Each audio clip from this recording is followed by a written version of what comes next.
Hey, how you doing, everybody? As always, this is JD Lewis with Untamed Conversations. We are switching the days we release now due to my work schedule and some other conflicting issues going on. Everything is good, though. I appreciate all of you listening and always will. Today I want to talk about, parent guilt, dad, mom guilt. And the shit I hear all the time about how you better be present, you better do this, you better do that, you're going to miss out on all the moments, you're going to miss your kids, they're going to grow up too fast. Yes, absolutely, they are growing up too fast. I will admit that. My daughter is going to be 10 years old already. So, that is a scary thing to think about.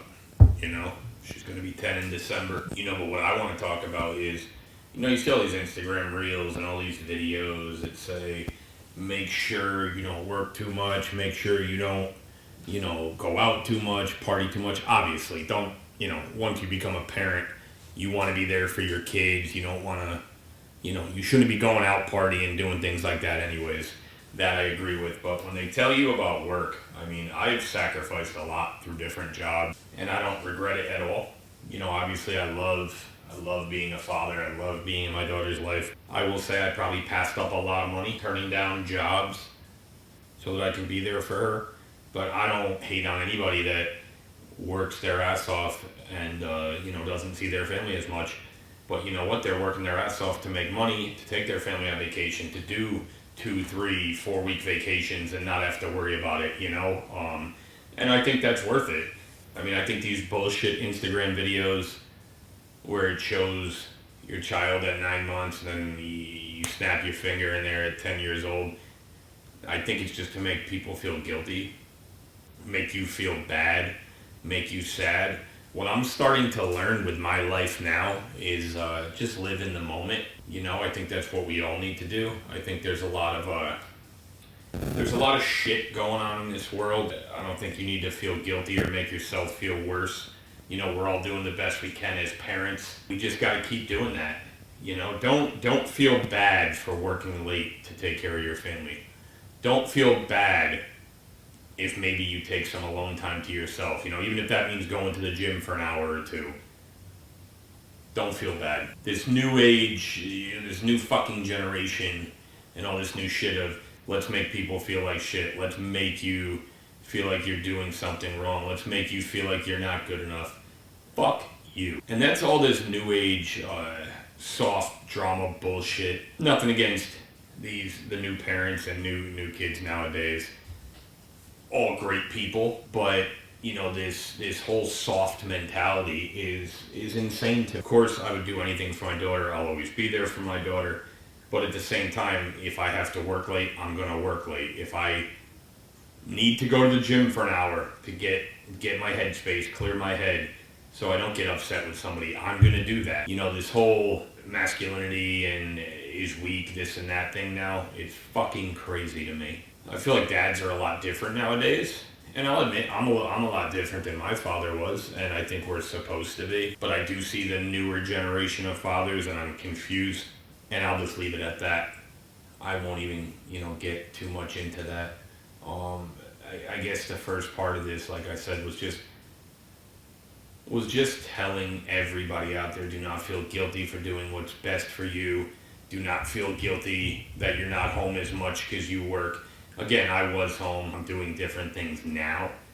But don't feel guilty. You're doing what's best for the family. You're making sure that your wife is taken care of, your children are taken care of, and vice versa. If it's the wife working and the husband at home, just, don't feel guilty. Just be there, do what you can when you're there. So if you're not able to be there as much because of work, when you are there, be present and fucking do the best you can. And I think that's the best you can do right. I will tell you, I have a little dad guilt because kids do grow up fast. My daughter turning her age, I'm like, oh my gosh, man, like, slow down. Like, I want time to slow down. And I will admit, certain days it does. There's certain months that go by super slow, and then there's certain months that just fly by, and I'm like, holy shit, how did that happen? Just be the best parent you can be, do the best you can do, and just provide the best way you can. And you're going to be fine. And again, the parent guilt is so annoying Because, yeah, like I said, I do have times where I feel guilty. But at the same time, we do what we have to do to help our family, to keep our family afloat. There's no reason to feel bad about that. And, I can tell you right now, between Hannah's whole family, the four of us, stepmom, stepdad, mom, dad, we all work our asses off. But we're all still present. We make sure we're there. So I think that needs to be spoken about more. As opposed to feeling guilty, feel proud. You're busting your fucking ass. You're taking care of your family. Everybody's happy. Everybody's healthy. That's something that I'm starting to learn more of. That we can do things that maybe we couldn't have done 5, 6, 7 years ago. And I always want to be like that. I want to make sure that I can look my daughter in the eye and not have to tell her no. She's a good girl. She works hard in school. She reads tons of books. So I want to work my ass off at work so that when she asks me for something, I say yes. I don't have to say no. I don't have to say we don't have it. And I don't ever want to be like that. And don't get me wrong, I get it with this economy and everything that's so fucked up. A lot of people are going through it, and I'm also one of them that's going through it. But I'm going to continue working so that I never have to tell her no. As long as she's a good girl and does what she needs to, I'm going to make sure I can always say yes. And that's just me. Not everybody has to agree with me. People will say, oh, well, you're spoiling your child. No. I'm making my daughter happy, and if she's happy, I'm happy. We're all happy. Taking your child to a movie, taking them to Universal, taking them to Port Jeff, taking them to New Hampshire, little vacations like that, doesn't mean the child is spoiled. It means you're being a good parent. You're doing what you want to do. And I can tell you right now, I will go on as many vacations with my daughter as I can, as long as I am able to. Obviously, I would prefer most of them are driving because I hate planes, but, fuck it. It is what it is. So I think that's a big thing that I wanted to get off my chest. And also, I wanted to talk about kids starting school this year and the teachers. I want to make sure that all of us as parents, friends, family, we're giving our kids a chance, meaning if they're struggling, talk to them. They're having issues in school, talk to them.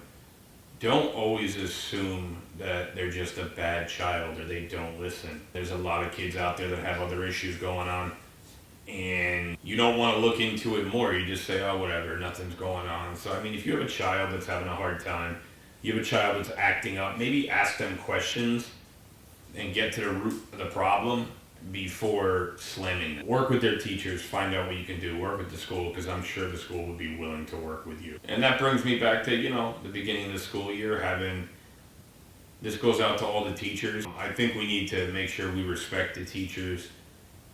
This has become a big trend too, which is pretty fucking stupid if you ask me.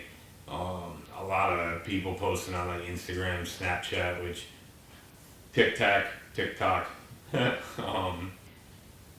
about like parents going into the school and bullying the teachers because they yelled at their kid or they disrespected their kid. Well, you know what? Maybe your kid's a fucking asshole. I'm sorry.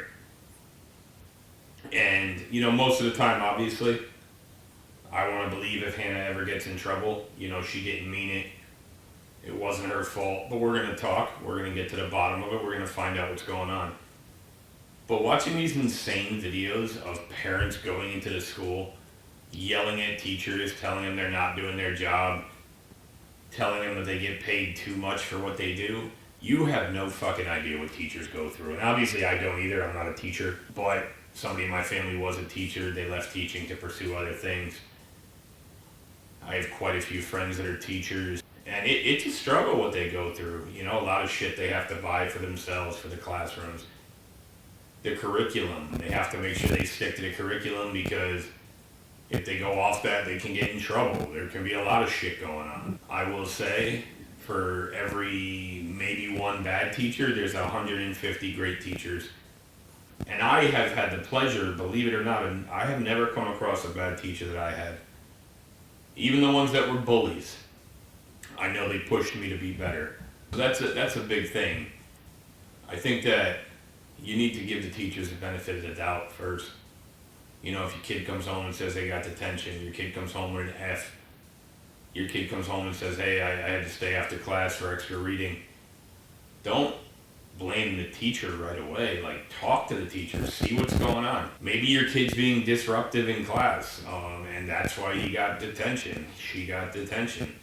I mean, I have so many people I know, friends, family, that are in denial and they think their kids are the best kids in the fucking world. And listen, I'm not like that. I know my daughter messes up, meaning I know she can have an attitude. And I do ground her. I reprimand her just like her mother does. But all you parents out there that just refuse to reprimand your kids and you say they're saints and they didn't do anything wrong and it's the teacher's fault, I think you need to look in the mirror and realize that you are the problem and it starts at home. So this goes out to all my teacher friends out there, and even if you're not a friend but you listen to my podcast, we stand behind you. Me as a parent, I will always back you as a teacher. You have a hard job and you have 30 different people coming at you 30 different ways and you have to deal with everything. And I just want to say that at least for the Milford school system, I appreciate all the teachers out there. You are all doing great. My daughter's 5 years so far in the Milford school system, 6 years because preschool, whatever, has been great. And I can't wait to extend that. I can't wait for her to go to middle school. I can't wait for her to go to high school. Not push her too fast, but you know what I mean. She's getting the right teaching, the right training. She's turning into a tween, but she's a great student. And I will say where she goes to school, they are amazing. They all treat her with respect and vice versa. Every teacher she's had, maybe with the exception of one, has been amazing, and I couldn't ask for more. So I mean that. I hope that everybody out there that, you know, always blames the teacher or always has a problem with the teacher realizes that it's probably not the teacher's fault. It's probably your child having issues, your child rebelling or anything like that. I mean, children do it all the time. I did it as a kid. I turned into a little asshole. I think we need to be held accountable for our actions. That's a big thing. You know, I've seen viral videos which are fucking atrocious and awful. Students throwing things at teachers, students smacking teachers. Let me tell you something right now, and I'm going to throw it out there because I watched 3 or 4 videos of that today, and it made me angry. If I get called to the school because my daughter hit a teacher, because the teacher told them to sit down, I'm going to beat my daughter's ass. I'm sorry. End of story. There's no way around. Or if I see that happen, if I see teachers getting abused and picked on like in these videos, man, that starts at home. I'm sorry. For these kids that openly feel it's okay to hit people, bully people, hit teachers, spit at teachers, do that shit, that starts at home. It clearly shows that you don't give a fuck as a parent. You really need to look at yourself in the mirror and say, wow, because I'm a fuck up, my child's a fuck up. And I think that teachers deal with that way too often. Obviously, my daughter being in a lower grade, she's not dealing with it now. But I hope that I never have to have her come home and tell me, hey, Dad, so-and-so hit a teacher. It's disrespectful. It's disgusting. When we were in school, I don't think we ever thought of that. I never, ever raised my hand to a teacher. You know, I might have been a smart ass a little bit. I thought I was the shit and, you know, whatever. But I was humbled very quick. So I can tell you right now, I mean, you don't disrespect teachers. I can name 10 teachers right now that because of what they did for me and how they took care of me, I am where I am now. You know, and I honestly can say, which I'm very proud of, out of all of my schooling, I never had one teacher give up on me. And I was not an easy student. I was very, very, very aggravating to a lot of teachers. And not because I was rude, it's just because I had some learning disabilities and I really, really pushed the envelope with a lot of people and they always took care of me. That's really kind of what I wanted to get off my chest. You know, talking about the parent guilt and why you shouldn't feel bad. And as long as you're present when you can be, you're doing the best you can, you're a great parent. Secondly, like I said, you know, treat our teachers with respect. You know, they're here, they do a thankless job. A lot of people don't give them enough credit.